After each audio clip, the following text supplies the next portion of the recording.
আসসালামু আলাইকুম দর্শক।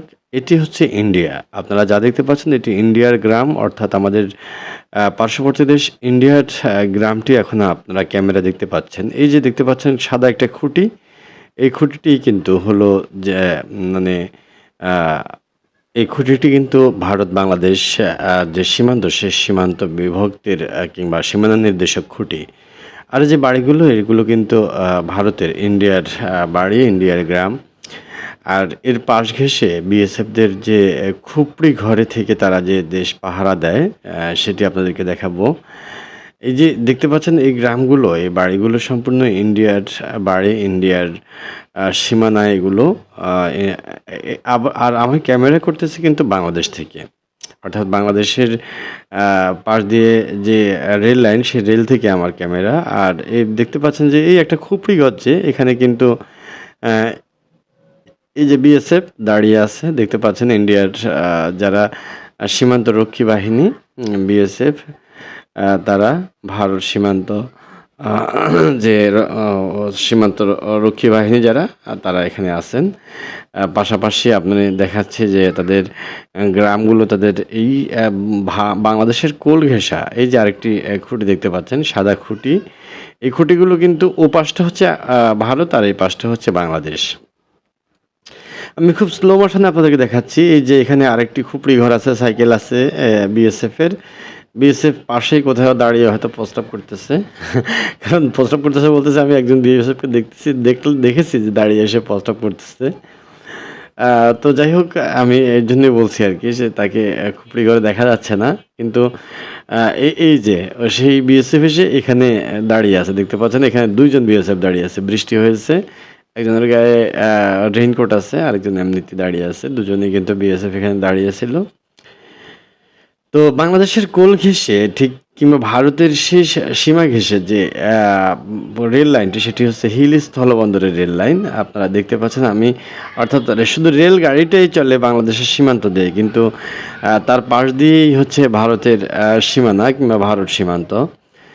বন্ধুরা এটি খুবই একটি রোমাঞ্চকর বিষয়। আপনি দেখতে পাচ্ছেন এই যে বিএসএফ এর আরেকটি ঘর, অর্থাৎ এই ঘরগুলোতেই কিন্তু সে দিনরাত বসে তাদের দেশকে রক্ষা করে। আমি অবাক হয়ে যাই যে তারা তাদের বিএসএফ এর জন্য একটা ঘর করে না এবং এগুলা কিন্তু তারা নিজেরাই কোথাও থেকে একটু প্লাস্টিক এনে আশেপাশের জায়গা থেকে একটু বাঁশ-টাশ এনে তারা কিন্তু এই ঘরগুলো নিজেদের চাহনির জন্য তারা কিন্তু বানায়। অর্থাৎ উপরে কোনো রকমে আমরা ছোটবেলায় যে খেলনার দোকান দিয়েছিলাম সেই খেলনার দোকানের মতো করেই কিন্তু তারা এটি বানায়। বন্ধুরা এই যে দেখতে পাচ্ছেন যে ঠিক আমাদের মতোই আমাদের দেশের মতোই সেখানে গ্রাম, গরু, ছাগল, সকালে মাছ ধরা, প্রাতে ঘুম থেকে ওঠা। এই যে দেখেন এখানে শুধুই এই খুঁটিটা দিয়ে এপাশ ওপাশ তারা বিভক্ত করে রেখেছে এবং ওই যে আরেকটি বিএসএফ এর ঘর দেখতে পেলেন। এভাবে কিছু ১০ হাত, ২০ হাত, ২৫ হাত পরে কিন্তু একেকটি বিএসএফ এর ঘর আছে। সরি ১০ হাত বলব না, আরও একটু বেশি। ২০-৫০ হাত দূরেই কিন্তু বিএসএফ এর ঘর। যেহেতু অনেক দ্রুত রেলগাড়ি চলতেছে সেজন্য আ একটু এই যে আরেকজন বিএসএফ ওই যে দাঁড়িয়ে আছে দেখতে পাচ্ছেন।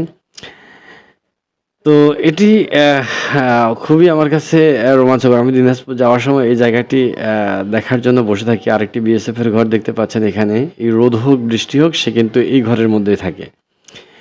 আর আ এই যে ছোটখাটো যে আ আ গ্রামের আ জমিগুলো আছে, সেই জমিগুলোতে ওই যে আরেকটি খুঁটি দেখতে পাচ্ছেন, খুঁটির ওপাশটা কিন্তু ভারত। এবং এই যে আমার ক্যামেরা আপনারা এতক্ষণ পর্যন্ত যা দেখতে পাচ্ছেন এগুলো সম্পূর্ণ ভারতের সীমানায় এবং এগুলো সম্পূর্ণ ভারতের গ্রাম, ভারতের বাড়ি, ভারতের গাছ। আমরা শুধু ক্যামেরা দিয়ে ভারতকে দেখতেছি। এটা হচ্ছে সবচেয়ে রোমাঞ্চকর একটি বিষয়। এই বিষয়টি এই যে আরেকটি সাদা খুঁটি দেখতে পাচ্ছেন, ঠিক সাদা খুঁটিটার এপাশটা হচ্ছে বাংলাদেশ আর ওপাশটা ওই যে ভারতের সীমান্তে বক উঠতেছে সেই ভারতের জমিগুলোতে। এই জমিগুলো কিন্তু ভারতের জমি। এই জমিগুলো দিয়ে ওই যে দেখতে পাচ্ছেন আরেকজন সীমান্তের প্রহরী বিএসএফ এর আরেকটি খুপড়ি ঘর। এই যে খুপড়ি ঘরটি আমি আপনাদেরকে দেখানোর চেষ্টা করতেছি। এই খুপড়ি ঘরে কিন্তু তারা সকাল, দুপুর, রাত সারারাত জেগে কিন্তু তারা এখানে অবস্থান নেয়। এখানেই থাকে, এখানে বসেই তারা কিন্তু পাহারা দেয়। অনেক সময় বাঙালিদের সাথে খোশ গল্পেও মেতে ওঠে তারা। বাঙালিরাও তাদের সাথে কথাবার্তা বলে কারণ তারা প্রতিবেশী। এখানে যারা থাকে এই যে আরেকটি খুঁটি দেখতে পাচ্ছেন, এই এপাশে গরু ছাগল ওপাশে চলে যায়, ওপাশে গরু ছাগল এপাশে চলে আসে এবং অনেক সময় ভিসা ছাড়াই কিন্তু এখানের গরু ছাগলগুলো ওখানে গেলে অনেক বাংলাদেশি গিয়ে ওখান থেকে ওগুলো তাড়িয়ে নিয়ে আসে। অনেক সময় বিএসএফ নিজেরাও তাড়িয়ে দেয়। এখানকার বিএসএফগুলো ভালো, হিল স্থলবন্দরে খুব একটা প্রবলেম হয় না। অন্যান্য স্থলবন্দরে যেভাবে সমস্যা হয় সেটা কিন্তু হিল স্থলবন্দর দিয়ে দেখা যায় না। বন্ধুরা দেখতে পাচ্ছেন আমি আপনাদেরকে দেখানোর চেষ্টা করতেছি আরেকটি বিএসএফের ঘর। এই যে বিএসএফ এখানে বসে আছে।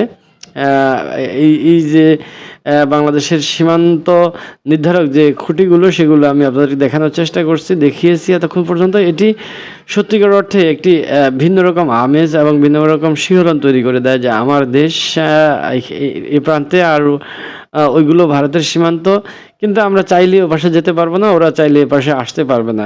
অর্থাৎ অদৃশ্য এক বেড়া এখানে আছে, যে বেড়ার কারণে আমরা চাইলেই এই সীমানা অতিক্রম করে ওদিকে যেতে পারছি না, ওরা সীমানা অতিক্রম করে এদিকে আসতে পারছে না। বন্ধুরা আসলে এই সীমান্তের যারা বসবাস করে তাদের অভিজ্ঞতা এবং বিচিত্র তাদের যে জীবন প্রণালী সেটিও কিন্তু বিচিত্র, আপনারা দেখতে পাচ্ছেন। আমি এই জিনিসটাকে খুব উপভোগ করি এবং আমি এর আগেও যখন যশোর কিংবা সাতক্ষীরার সীমান্তে গিয়েছিলাম তখন কিন্তু ঠিক এমনটা দেখেছিলাম, কিন্তু ঠিক এতটা ওই যে একটা সীমা দেখছেন বিএসএফের ঘর, এভাবে কিছুক্ষণ পরপরই বিএসএফের ঘরের অভাব নেই। এভাবে আমি যে কথা বলতেছিলাম যে বাংলাদেশের কোলে দাঁড়িয়ে ভারতকে দেখা, এই আরেকটা চলে গেল যে বিএসএফের খুপড়ি ঘর কিংবা কুড়ে ঘর, বিএসএফের কুড়ে ঘর বলতে পারেন। এই যে তাদের সীমানা, তাদের এলাকা, একই আকাশের নিচে একই রকম প্রাকৃতিক দৃশ্য, একই সব কিছু, শুধু কেবল সীমানা আলাদা বলে প্রাচীর দেওয়া নেই, তবুও আইনে প্রাচীরের কারণে এপাশের মানুষ ওপাশে যায় না, ওপাশের মানুষ এপাশে আসে না।